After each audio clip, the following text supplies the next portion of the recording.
고린도전서 15장에는 부활에 대한 이야기를 하고 있습니다. 인류의 역사, 인간의 역사를 이야기할 때 인간의 역사는 전쟁의 역사다 하는 말이 있습니다. 저는 그 이야기를 처음 접했을 때에 일리가 있다라고 생각이 들더라고요. 인간의 역사가 뜻밖에도 전쟁의 역사를 훑어보면 곧 그것은 이 땅 인간들의 역사다라는 것을 단편적으로 보여준다라는 거죠. 왜 인간이 전쟁을 할까? 왜 이 땅에 육을 가진 인간들이 왜 역사가 하필이면 생명의 풍성함의 역사가 아니라 서로 죽이고 죽이는 전쟁이 왜 인간의 역사가 되었을까라는 생각도 한번 해봤습니다. 왜 죽일까? 여러분 아십니까? 살기 위해서 상대를 죽이는 거죠. 너무 아이러니하지 않습니까?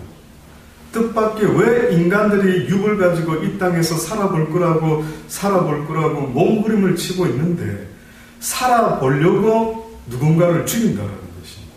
내가 살려고 너를 죽인다라는 거예요. 저는 그런 의미에서 그렇다. 육을 가진 인간의 역사를 전쟁의 역사, 곧 사망의 역사다라고 말해도 그것은 틀린 일이 아니다. 왜 인간이 살아보려고 하는데 죽여야만 되는가? 왜 이런 일이 우리 인류 가운데 시작되었을까라고 봤을 때 성경은 우리에게 말해주고 있습니다. 그것은 바로 인류의 죄로 말미암아 인간의 역사 속에 죽음이 나타나게 되고 결국 죽음의 권세를 진 사단이는 마음껏 인간을 죽음으로 서로 죽이게 만드는 역사를 시작한 것이다 라는 생각이 들더라. 그렇지 않습니까? 사단이가 이 세상의 왕으로 아담의 권세를 사단이가 대신 가지게 되었다는 것을 성경이 말씀을 해주고 있습니다. 과연 성경이 이런 이야기를 해주지 않았으면요, 우리는 아마 살아가면서 상당히 고민 속에 살다가 고민 가운데 죽지 않았을까? 이건 인간의 삶의 의미가 도대체 뭐지? 내가 살기 위해서 상대를 죽여야 되는 이 세상, 이 법칙이 어디서 나왔는지, 또 이 법칙은 이 땅에 영원한 법칙일 수밖에 없는 것인지, 그렇게 살다가 결국은 끝나는 것인지, 그래서 나도 사는 날까지 누군가를 죽이며 살아가다가 결국 나도 죽음으로 끝나는 인생이라 한다면 과연 이 세상의 삶의 의미는 무엇인가? 죽음이 승리했구나. 그렇죠. 죽음이 승리한 것이죠. 결국은 사망의 권세가 이 세상을 다스리기 시작하면서요, 인간의 역사는 생명을 원하지만 결국은 그 생명을 얻기 위하여 많은 사람들은 서로를 죽이는 사망의 역사가 시작이 되었다라고 말할 수 있습니다. 그래서 영원한 인류의 숙제가 있었다면, 다시 말하면 하나님이 인간에게 주신 숙제가 있다면 그것은 바로 죽음의 문제를 풀어라는 것입니다. 하나님이 어떻게 보면 인간을 육을 입게 하시고 아담과 하와를 통해서 인간을 죄 안에 내버려 두셨다라고 만약에 하나님께서 그러셨다고 한다면은 그것은 어떤 의미가 있으실 터인데, 어떤 의도하시는 바가 있을 터인데 그 의도가 무엇일까? 왜 아담과 하와가 선악과를 따먹으려고 할 때에 말리지 아니하시고 내버려 두셨을까? 그럼 뭔가 이유가 있으실 텐데 하나님께서 우리에게 그 사망의 권세가 다스리도록 내버려 두셨다는 것은 또 다시 말해서 원래는 우리가 죽음으로 끝나는 인생이 아니었음을 성경이 분명히 말해주고 있지 않습니까? 원래의 우리의 모습은 영원한 생명인데 우리가 하나님의 말씀을 어김으로 우리에게 사망이 왔으니 이제는 너희가 하나님의 말씀에 순종하는 것이 어떤 의미인지를 알아라고 성경이 우리에게 말씀해 주고 있는 것입니다. 하나님의 말씀을 지킨다라는 의미가 무슨 의미인지를 성경이 우리에게 말씀해 주고 있는 겁니다. 뜻밖에도 인간은 살아보려고 상대방을 죽이고 있는데 하나님은 성경은 우리에게 말씀하기를 너희가 살기를 원하느냐? 그리하면 나 여호와의 말을 지켜라. 간단한 이야기입니다. 네가 살기를 원하느냐? 네 생명이 영원토록 살기를 원하느냐? 그리하면 나 여호와의 말을 지켜라.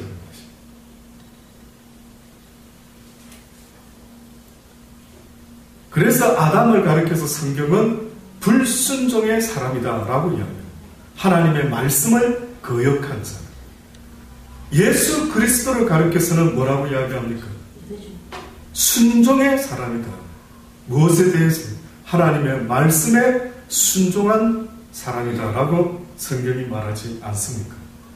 불순종의 아들들을 성경은 악한 사단의 아들이라고 이야기하고, 순종하는 자의 아들들을 빛의 자녀라라고 그렇게 또한 말씀하고 있습니다. 결국은 인간의 삶 속에 말씀을 위하여 지키다가 결국은 죽음으로 대신하게 될 때에 그 가치는 영원하다고 가르쳐 주고 있습니다. 살기 위해서 남을 죽였던 이내 사단의 역사 속에서 하나님은 그것은 아니라고. 다시 말하면 네가 살기를 원하면 나의 말씀을 위하여 네가 죽으라고 했습니다. 네가 죽지 아니하면 결단코 네가 살 수가 없다라고 말했습니다. 네가 죽지 아니하면 죽은 자에게 부활이 있는 것처럼 네가 육신의 삶을 죽이지 못하면 너는 결단코 영원한 생명의 부활이 너에게는 있을 수가 없다라고. 결국은 하나님의 말씀에 순종한다라는 말의 의미는요, 하루 날마다 그 말씀에 의지해서 내 육신의 생각과 내 육신의 소욕을 쳐서 죽여야 된다라고 그렇게 말씀하고 있는 거예요. 네가 육신대로 살면은 영원히 죽게 될 것이요, 네가 내 말을 위하여 나의 계명을 지키기 위하여 네가 너의 육신을 쳐서 죽이게 되면 네가 영원히 살 것이다.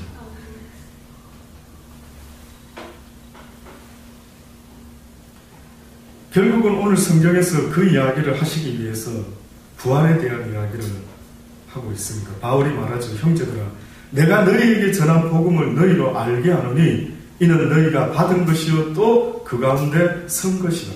너희가 만일 나의 전한 그 말을 굳게 지키고 헛되이 믿지 아니하였으면 이로 말미암아 구원을 얻으리라. 구원이라는 것이 무엇으로부터의 구원인 것을 아시지 않습니까? 구원이 무엇으로부터의 구원을 말합니까? 가난으로부터의 구원을 말합니까? 병으로부터의 구원을 말합니까? 성경에서 말하는 구원이라는 것은요, 죽음으로부터의 구원을 이야기합니다. 죽음으로부터요. 예수 믿고 가난으로부터 구원받아야지가 아니라, 예수 믿고 병에서부터 구원받아야지가 아니라, 예수를 믿는다라는 것은 육신은 죽고 영원한 생명으로 내가 구원을 받는다라는 의미가 그 안에 있는 것입니다. 내가 받은 것을 먼저 너희에게 전하노니 이는 성경대로 그리스도께서 우리 죄를 위하여 죽으시고 장사 지낸 바 되었다가 성경대로 사흘 만에 다시 살아나사 게바에게 보이고 12제자에게 그리고 500여 형제에게 일시에 보이셨나니 그 중에 지금까지 태반이나 살아있고 어떤 이는 잠들었다. 그 후에 야고보에게도 보이셨고 그 후에 모든 사도에게와 맨 나중에 만삭되지 못하여 난 자 같은 내게도 보이셨느니라.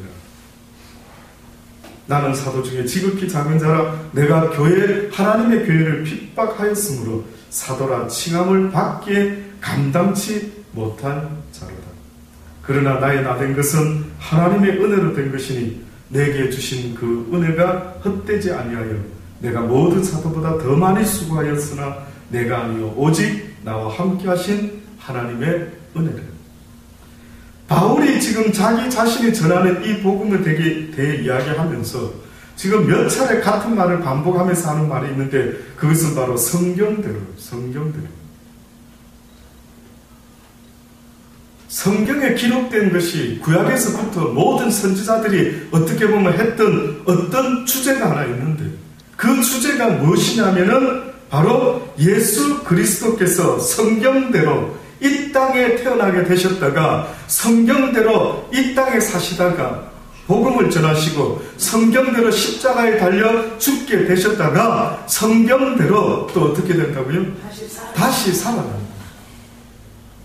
결국은 성경이 무엇을 써놨나 봤더니만은 예수 그리스도라는 하나님의 독생자를 이 땅에 보내셔서 인간의 죽음의 문제를 해결해 주시기 위하여 그 예수 그리스도에 대해서 자세히 철저히 써놓았던 것입니다. 결국은 내 인생에 있어서 내가 열심히 공부하고 열심히 파헤쳐야 되는 어떠한 주제가 있다면 그것은 바로 이 성경의 주제를 파헤쳐야 됩니다. 내가 살 길이 여기 있다라는 거예요. 내가 먹고 살 길이 어디에 있는 것이 아니라 내가 영원토록 살아갈 그 살 길이 있는데 그 길이 어디에 적혀 있느냐 하면 옛날부터 성경이 옛적부터 구약에서부터 태초에서부터 계속해서 무엇인가를 이야기했는데 그래서 창세기 3장 16절에 보면 무슨 이야기를 써놨는지 아십니까? 뱀이 여자의 뒤꿈치를 여자가 낳은 자를 발꿈치를 상하게 할 것이고 그는 뱀의 머리를 상하게 할 것이다. 아주 오래전부터 원시 복음이라고 성경학자들은 이구동 속으로 이야기하는 게 창세기 3장 16장입니다. 그걸 복음이라고 해요. 바울이 지금 전하는 것과 같이 구약에도 복음이 시작되었던 것입니다. 구약에서 복음이 시작되면서 방금과 같은 이 말씀을 하신 것은 무슨 의미가 있느냐면 이 땅의 사단이가 누군가의 발꿈치를 상하게 할 터인데 그러나 그분은 오히려 그의 머리를 상하게 한대요. 비록 그는 십자가에 달려서 육신의 죽음을 그에게 허락했는지 모르지만 그러나 그분은 온 인류의 죄를 대신하여 죽어주심으로 사단의 권세를 이기시는 분이 이 땅에 나타나게 될 것이다라고. 태초부터 복음에 대한 이야기를 성경이 하셨던 것입니다.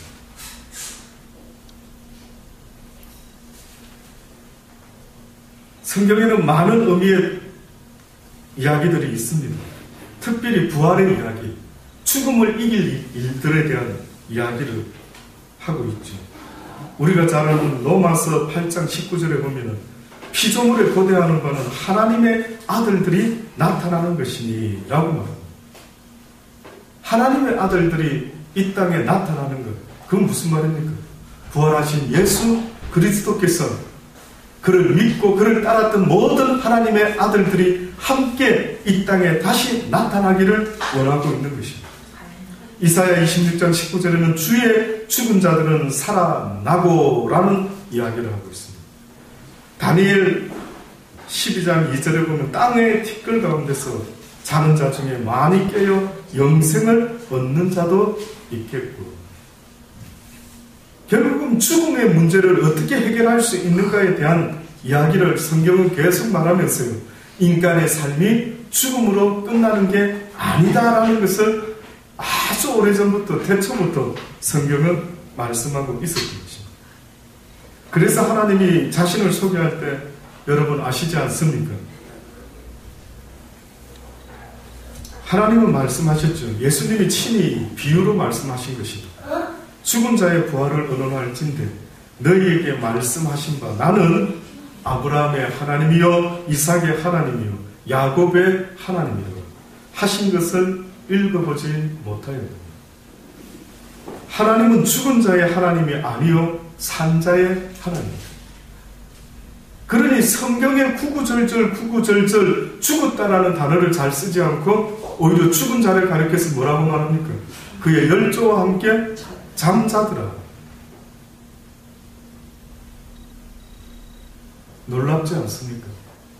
여러분은 거의 대부분 언젠가 나이 먹으면 할머니 되고 할아버지 되면 내가 죽겠지라고 생각하는 사람들이 대부분인데 뜻밖에도 죽지 않는답니다. 단지 죽음이라는 그 의미는 누에 고치에서 나비가 껍질을 깨고 나왔을 때 전혀 예상 못한 새로운 몸으로 부활하는 것과 같이 우리의 인생이 이 육을 벗어나는 순간에 끝나는 것이 아니라 예수 그리스도의 부활과 같이 도대체 먹기도 하고 마시는데도 모든 시공간을 초월하는 새로운 부활의 몸으로 이 땅에 다시 태어나게 된다는 것을 성경은 말씀하고 있습니다. 이게 성경이 전하는 진리입니다.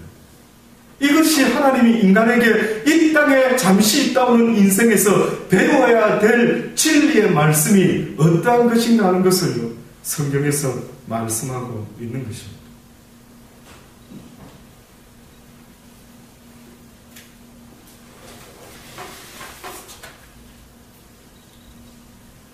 그리스도께서 죽은 자 가운데서 다시 살아나셨다 전파되었거늘 너희 중에서 어떤 이들은 어찌하여 가운데서 부활이 없다 하느냐. 만일 죽은 자의 부활이 없으면 그리스도도 다시 살지 못하셨으리라. 그리스도께서 만일 다시 살지 못하셨으면 우리의 전파하는 이 복음도 뭐라고요? 헛것이다. 결국은 복음이라고 하는 것은 예수님께서 우리의 죄값으로 죽어주셨습니다 라고 하는 것으로 끝나는 것이 아닌 것입니다. 성경은 죽음을 이야기하려고 한 책이 아니기 때문에 우리의 죄값으로 말미암아 예수 그리스도가 죽어주셨습니다 라고 한다면 우리는 여전히 죄 가운데 거한 자들이다. 왜? 죄 가운데 죽었기 때문에, 그것으로 끝이 났기 때문에 여전히 저와 여러분은 죄 가운데 소망 없이 죽은 자에 불과한 것입니다. 그런데 복음이라고 하는 것은 유앙겔리온이라는 이 굿뉴스라고 하는 이 단어는 무슨 의미가 있느냐면은 죽었다가 예수 그리스도께서 다시 살아나셨습니다 라는 소식을 전하는 그것이 바로 이 인류에게 가장 놀라운 뉴스다. 인류 어느 뉴스에 죽은 자가 부활했다라는 뉴스를 내보낸 신문이, 라디오가, 방송국이 있었습니까? 그 당시 때에 아마 인터넷이나 방송국이 있었다면 아마 그것을 통해서 예수님이 어떻게 보면은 인터넷 사장들을 12제자로 불러 모아가지고 이야기하셨겠죠. 너희 각 회사마다 이제부터 내가 살아난 것을 증거하라. 그러지 않았겠습니까? 그러면 12명의 사람이 회사 인터넷 관계되는 12명의 사장이 예수 부활 온 세상에 순식간에 전파되지 않았겠습니까? 그런데 안타깝게도 예수님 시대에 인터넷이 없다 보니까 누구를 불러서 그들에게 이 일을 맡기셨습니다.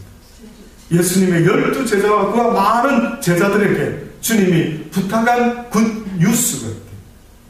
그 굿뉴스는 나 예수가 성경의 이야기대로, 성경에 기록된 대로 내가 다시 죽었다가 살아났다라는 거예요. 놀랍지 않습니까? 우리는 이때까지 죽음 앞에 쩔쩔매고 살았는데, 살아보려고 상대를 죽이며 살아왔는데, 뜻밖에도 그 방법 아니라도 아주 간단한 심플한 방법이 있는데, 누구든지 예수 그리스도를 믿는 자는, 또다시 말하면 그가 나의 죄를 위하여 십자가에 달려 죽어주셨다가 부활하신 그 주님을 믿는 자는 누구든지 멸망치 않고 영생을 얻는다. 죽은 것만 믿으면 안 됩니다. 예수님이 나를 위하여 십자가에 죽어주신 사건만을 믿으라는 것이 아니라 굿뉴스는 뭐라고요? 다시 살아나셨다라고요. 그래서 바울이 뭐라고 합니까? 그리스도께서 만약 다시 살아나시 못하셨다면 우리의 전파는 이것도 헛것이요, 또 너희 믿음도 헛것이요, 또 우리가 하나님의 거짓 증인으로 발견되리니 우리가 하나님이 그리스도를 다시 살리셨다고 증거하였습니다. 만일 죽은 자가 다시 사는 것이 없으면 하나님이 그리스도를 다시 살리시지 아니하십니다. 결국은 그리스도를 다시 살리신 이유는 죽음으로 끝나는 것이 아니라 죽음 후에는 부활이 있다라는 것을 말씀하고 있는 것입니다. 아멘. 그래서 하나의 씨앗을 가지고 비유를 하십니다. 한 씨앗이 땅에 떨어져 못하지 않으면, 뜻밖의 땅에 심겨져, 우리 생각에는 그건 죽은 것은 아닌데, 죽은 씨는 싹을 못 태우지. 죽은 씨는 싹을 못 태웁니다. 그리고 성경이 왜 너희 하나의 씨앗이 땅에 떨어져 그 흙 속에 들어가서 거의 죽은 것과 같이 죽지 아니하며, 다시 말하면 하나의 씨앗이 싹을 맺을 때 무슨 일이 벌어지는 줄 아십니까? 그 씨앗이 어떤 과학적인 변화를 일으키는 줄 아십니까? 그 씨앗이 뜻밖에도 씨앗 그대로 있지 않고 흙이라는, 물이라는, 햇볕이라는 어떤 환경과 여건 속에서 변화가 일어난답니다. 변화가. 다시 말하면 처음의 형질이 싹 다 바뀌어버려야 돼. 첫 모습은 다 죽어버려야 돼. 그렇지 않으면 새로운 생명이 나올 수가 없다라는 거예요. 그래서 성경의 비밀이 뭐냐면은 예수 그리스도가 죽으셨다라고 말할 때에 그는 육신으로는 죽었으나 무엇으로 다시 부활했다고요? 영으로는 살아났다고요. 뜻밖의 육신은 죽은 것 같아 보이지만 어떤 변화가 일어났답니다. 죽은 주님의 영혼이 살아나다 보니까 이제는 육신의 세상에 저촉받는 존재가 아니라 공이 하늘과 땅의 모든 곳에 아무런 제약을 받지 않는 놀라운 생명체로 변화가 일어났던 것입니다. 그리고 이렇게 되기 위해서는 누구나 거쳐야 되는 과정이 있는데 그 과정이 성경이 뭐라고 가르치느냐면 죽어야 된다. 예, 죽어야 된다. 네 영혼이 살아나고 싶으면 네 육신은 죽으랍니다. 그런데 지금 여기서 죽으라는 것은 예수님처럼 십자가에 우리도 달려 죽으라는 이야기가 아니라 뭡니까? 하나님의 말씀에 불순종했던 너의 육신의 삶이 죽고 이제는 순종하는 자의 삶으로 바뀌어질 때 이것을 성경은 육은 죽고 영으로 다시 사는 자는 거예요. 그 육에 속해 있을 때 특징은 무슨 특징이 있었나 하면 하나님의 말씀을 도무지 순종할 수가 없었던 것입니다. 그런데 하나님의 이 복음의 말씀 굿뉴스를 듣고 누구든지 이 육신의 믿음 없는 불순종을 내 자유의지로 거절하기만 한다면 내가 너를 도와 생명으로 다시 태어날 수 있도록 역사해 주겠다. 제가 지금과 같이 이런 복잡한 듯한 이런 분위기 이게 뭡니까? 복잡하네요. 왜 이렇게 복잡한 이 역사를 주님 지금 진행시키고 있으십니까? 왜 이렇게 복잡해야 합니까? 그냥 전능자께서 간단하게 하시면 안 됩니까? 왜 이렇게 복잡한 일이 생기지요?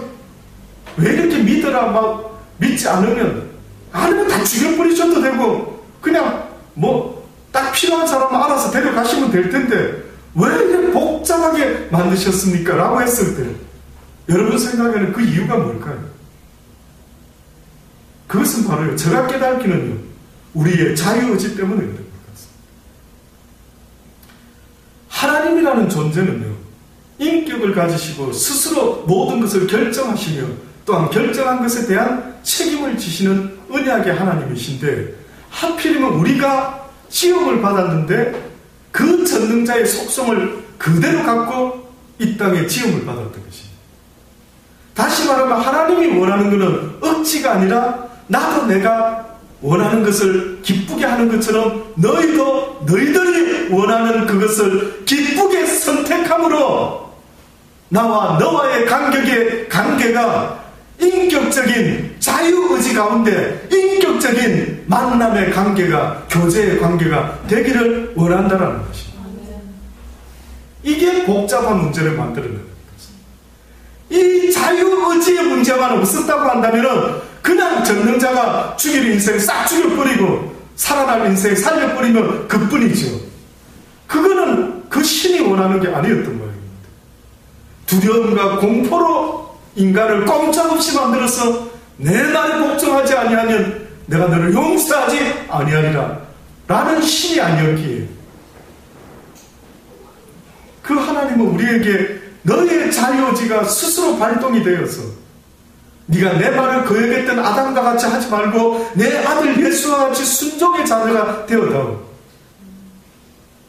네가 나의 말에 순종만 해준다면 내가 너를 도울 것이요 네가 나에게 순종함으로 영원한 생명을 분명히 얻게 될 것이다.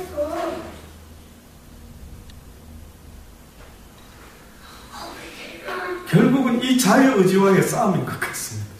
예. 선악과를 따먹었다라고 했을 때 신학교에서 한 학생이 질문을 하더라고요.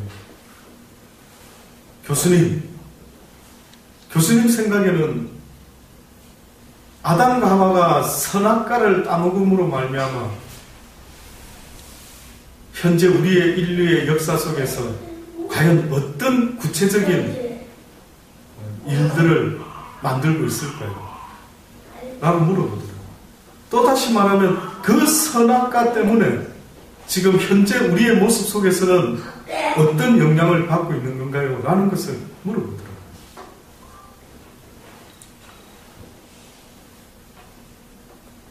그래서 저는 그 선악과는 끝이 나고 어떤 결과를 만들어내는 게 아닌 것 같습니다.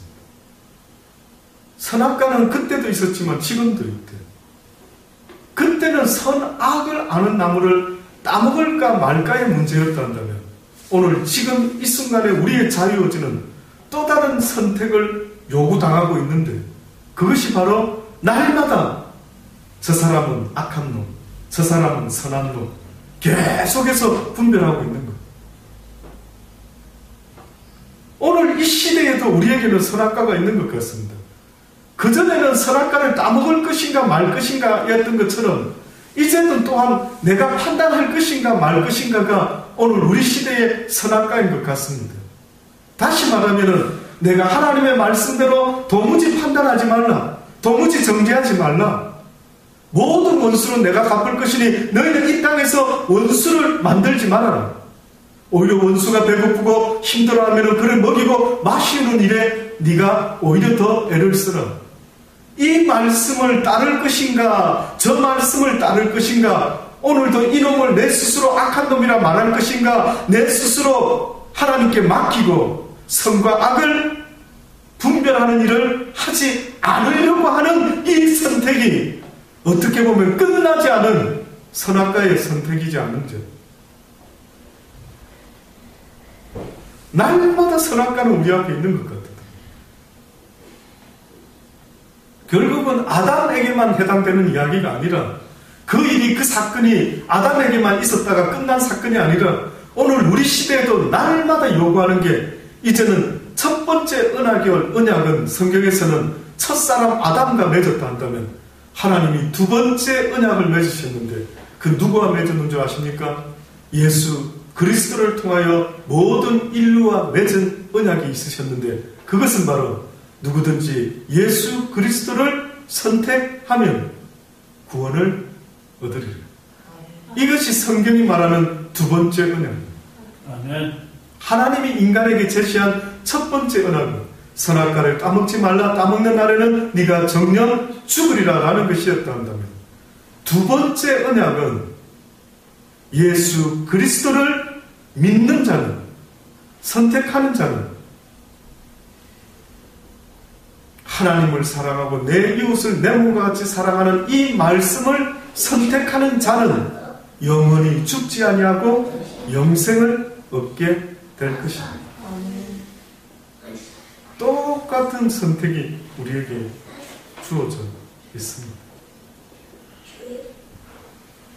그래서 아마 여러분 오늘도 하루 지내시면서 늘 그 선택에 서가지고 이쪽 말씀을 순종할 것인가 불순종할 것인가 저 미운 놈 있는데 믿게 생각할까? 아니야. 왜 내 머릿속에 자꾸 미운 생각이 들어오지? 내가 왜 이렇게 걱정하지? 내가 왜 이렇게 불안해하지? 내가 왜 이렇게 답답해하지? 내가 왜 이렇게 외로워하지? 아마 오늘 하루 종일 머릿속에 그것과 싸운 것 아니겠습니까? 무엇과 싸우셨는데? 그래서 하나님이 지금도 말씀하고 계시는 것입니다. 너희의 선택이 세상의 것을 선택지 말고 나의 것을 선택하라. 그리하면 내가 너희들에게 평안을 줄 것이야. 아멘. 그냥 그 말씀만 선택해주고 육신의 생각에 대해서는 죽어주면 좋겠다. 그냥 쳐서 복종시켜주면 좋겠다. 복종이 뭔지 아십니까? 죽여라는 것입니다. 죽여라는 것입니다. 너는 그러고 싶지 않는 이 육신의 생각을 네가 죽여다 하는 것입니다. 육신의 생각은 사망이니 날마다 하나님의 성령의 법을 거스리고 있는 것을 너희가 깨닫기를 바란다. 그래서 그 육신의 생각이 날마다 너의 영의 생각을, 영생의 생각을, 생명의 길을 계속해서 가로막고 있는 이것이 오늘도 네가 치러야만 했던 영적 전쟁이다. 네 자유의지의 싸움이다. 이게 없었으면 싸움이 뭐 필요했겠습니까? 갈등이 뭐가 필요했겠습니까? 그냥 아무 의식 없이 하나님을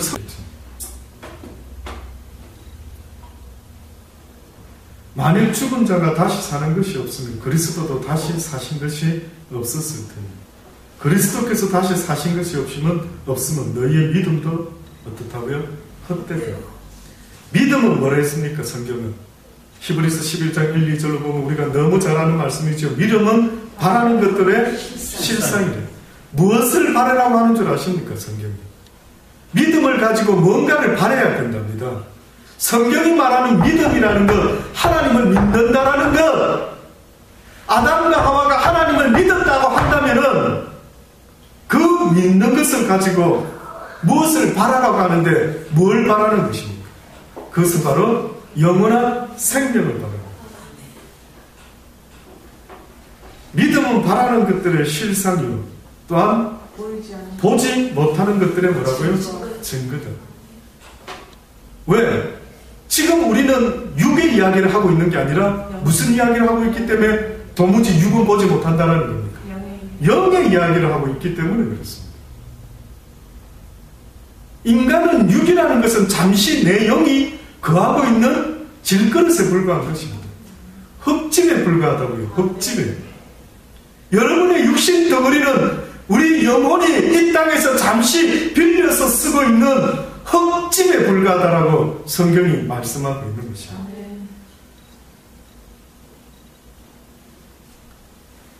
믿음은 바라는 것들의 실상이요 보지 못하는 모든 영적인 것들의 증거가 된다.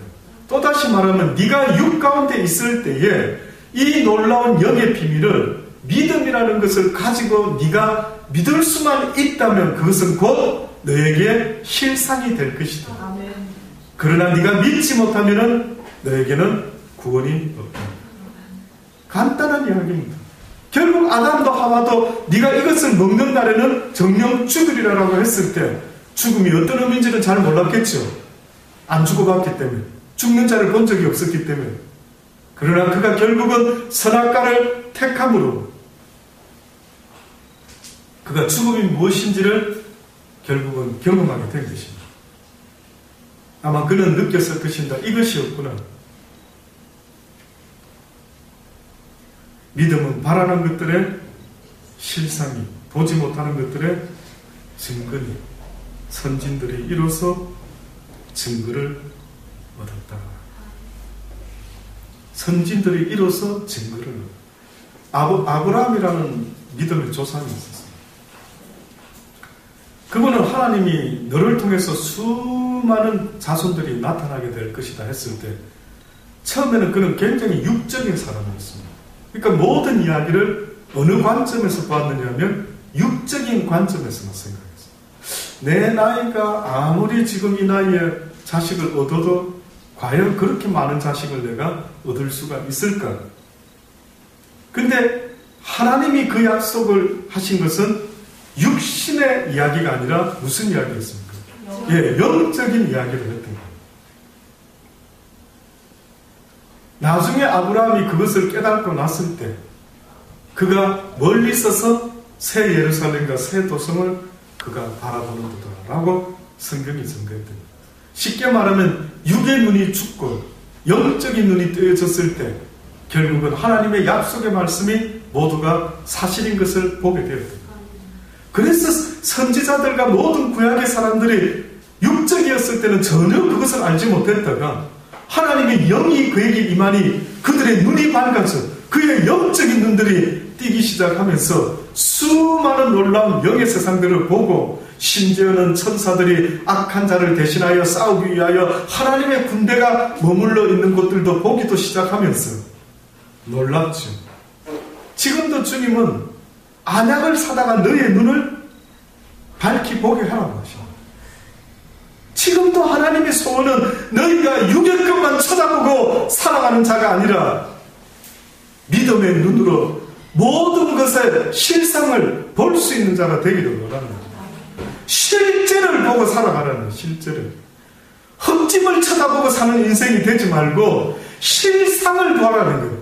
이 땅에 있어지는 모든 일들은 실상이 아니라 실상의 그림자다라고 성경이 말하는 것 아닙니까? 놀랍지 않습니까? 야, 실상이 뭐였지? 원래의 모습은 뭐였길래 나의 육적인 허상의 삶이 도대체 어떤 의미가 있는 것이지 궁금하지 않습니까? 이로써 모든 선진들이 증거를 얻었다.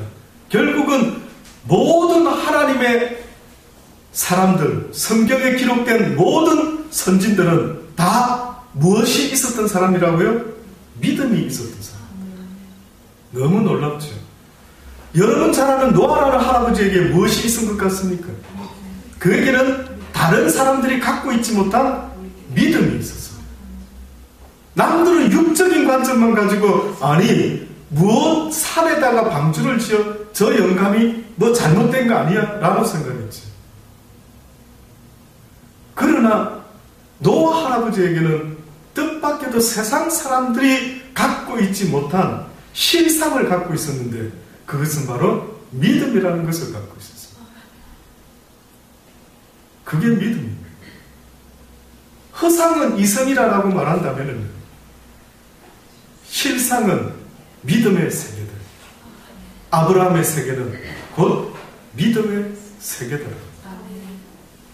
바로 이 믿음 있는 자가 오늘 이 부활하신 예수 그리스도를 믿게 될 때에 곧 영원한 생명으로 부활하게 될 것을 말씀하고 있습니다. 그리스도 안에서 잠자는 자도 만약에 그리스도의 부활이 없었다면 결국은 여전히 죄 가운데 있게 되는 것이요. 만일 그리스도 안에서 우리의 바라는 것이 다만 이 생뿐이면 모든 사람 가운데 누가 더 불쌍한 자라고요? 우리가 더 불쌍한. 우리라는 사람은 누굽니까? 예수를 믿노라고 말하는 자들. 뭘 믿느냐? 물어보시는 겁니다. 믿습니다. 예수님 부활하신 것 믿습니다. 그럼 그 의미가 무엇이냐? 예. 그것은 곧 우리가 바라는 것은 이 땅의 것이 아니라 영원한 생명을 바랍니다. 그래서 내가 믿습니다. 이렇게 말하고 있는 것인데 믿습니다. 부활하신 거 믿습니다. 하면서 하나님 돈도 많이 주시고 뭐 부귀 명예 권세 뭣도 주시고 이러니까 바울이 기가 막히는 겁니다. 그래서 야 너희들이 그리스도를 믿노라 하면서 너희의 바라는 것이 다만 이 생뿐이면은 오히려 모르는 사람보다 너희는 더 불쌍한 자가 된다. 오늘 이 시대에도 교회를 다니면서 더 세상 사람보다 불쌍한 자가 없기를 바라는 것입니다. 그들은 몰라서 그렇다면 아노라 하면서도 지금도 이 땅의 수많은 교회 안에서 이 땅의 이생의 것을 바라고 구하는 자가 있다고 한다면 너희들이 믿는 믿음은 헛것이 되고 만다. 이 땅은 잠시 있다 잠시 사라지는 그런 인류의 전쟁 역사를 보십시오. 옛날에 로마 시대에 그저 모든 많은 영웅들의 이야기 아시죠? 수많은 전쟁 영웅들의 그 이야기를 보면은 모두의 인생이 너무 산다라는 의미가 뭔지 모르겠어요. 서로 죽이고 죽고 정복하고 또 죽이고 이놈이 죽으면 저놈이 복수하고 저놈이 죽으면 또 이놈을 복수하고 죽이고 인생 잠깐 얼마나 살다 죽는지는 모르겠는데 참 죽는 게 웃었대. 사는 것보다 죽는 게 더 웃긴데 사는 거는 부담이 엄청 되는데 죽는 거는 너무 쉽다. 너무 간단하게. 도대체 그 죽음의 의미가 무엇인지를 여러분 가슴 깊이 새겨보시기 바랍니다. 짧은 인생 산다 할지라도 주님은 약속하셨습니다. 누구든지 예수 그리스도를 믿는 자는 영원한 생명으로 부활할 것을 네가 믿을 수 있겠느냐. 저는 여러분이 덧없는 이 세상에 좀 더 독하게 악하게 아주 열심히 애를 쓰면서 살아도 과연 몇 년까지 더 살 자신이 있으신지 모르겠지만 저는 전혀 자신 없습니다. 생각해 본 적도 없습니다. 내가 80은 살까? 뭐 90은 살까? 나 100 살까? 저는 죄송한데요. 솔직하게 전혀 그런 생각을 이상하게 해본 적이 없습니다. 그냥 그런 이야기를 들으면 글쎄 그 정도로 말이죠. 그럼 나는 몇 살까지 살 수 있을까? 내가 지금 열심히 애를 쓰면 앞으로 내 인생이 얼마나 남았을까? 전혀 감이 안 오는 거예요. 그게 나한테 무슨 의미지? 지금 죽으나 10년 후에 죽으나 20년 후에 죽으나 네가 예수 그리스도를 믿노라고 말하고 있다면 그 남은 인생의 길이가 너에게 무슨 의미가 있느냐 이 여호야. 저는 저 스스로에게 그렇게 물어봐요. 더 문제는 내가 살아가는 그날 동안 이 믿음을 빼앗기지 아니하고 날마다 영적 전쟁을 하면서 그 악한 것과 싸움을 하는데 저도 치열하게 싸움합니다. 저 입에서 24시간 할 수만 있다면 꿈속에서라도 주여, 주여, 나의 주여, 아버지여, 내 이 영혼이 비록 육속에 있지만 하루 24시간 주의 성령 안에서 무시로 기도할 수 있는 자가 되기를 원합니다. 주께서도 말씀하셨죠. 항상 기뻐하라. 쉬지 말고 기도하라. 범사에 감사라는 것은 불가능하다라는 말이 아니시죠. 한번 도전해 보겠나이다. 내가 24시간 내 머릿속에 오직 여호와 하나님 당신만을 아무리 뭘 먹을 때도 아무리 뭘 입을 때도 아무리 무슨 일을 할 때에도 내 머릿속에 과연 이것이 가능한지 안 한지 내가 24시간 주님 앞에서 날마다 쉬지 아니하고 기도하는 자가 되기를 원합니다. 아멘. 쉬지 않고 생각하는 자가 되기를 원한다는 것입니다. 이것이 내 살아가는 삶의 의미라고 저는 분명히 믿습니다. 기도하시겠습니다. 하나님 이 시간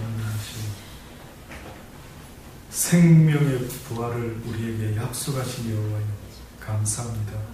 덧없는 세상 살다가 기껏 6, 70 산 것을 대단하게 산 인생이냐 붙잡고 놓치지 못하고 추억 속에 잠겨서 옛날을 회상하며 살아가는 슬픈 인생으로 끝날 뻔했는데 우리에게 영원한 소망을 주셨사오니 이 생명 다하는 날까지 이 육신의 생명 다하는 날까지 하나님을 생각하는 일에 조금도 멈추지 않게 하여 주옵소서. 육을 가진 내 영혼이 할 수 있는 유일한 인생의 목표가 있다면 나의 주 나의 하나님을 날마다 기뻐하며 날마다 즐거워하며 그 주를 알게 하신 하나님께 날마다 감사하며 살아갈 수 있는 인생이 되기를 원합니다. 세상에 아무리 어떤 것으로 나의 마음을 빼앗으려고 걱정으로 근심으로 가난함으로 비웃음으로 조롱으로 멸시로 다가온다 할지라도 그들에게 내 마음을 빼앗기지 않게 하시고 조금도 흔들림 없이 나의 주를 부르시는 그날까지 바라보다가 내 영혼의 영원한 아버지 되시는 하나님 앞에 설 수 있게 되기를 간절히 바라고 소원합니다. 아멘. 젊은 날에는 주를 위해서 애쓰지 못한 것이 지금은 후회스럽습니다. 더욱더 힘쓸 것은 더욱더 많은 것으로 하나님의 뜻을 이룰 수 있었다면 좋았을 것을 혹시나 후회한다면 지금이라도 아버지여 남은 인생을 주님 기뻐하는 그 순종의 삶으로 많은 영혼을 주께 인도할 수 있는 복된 인생이 되게 하여 주옵소서. 아멘. 감사합니다. 예수님의 이름으로 기도드리옵나이다.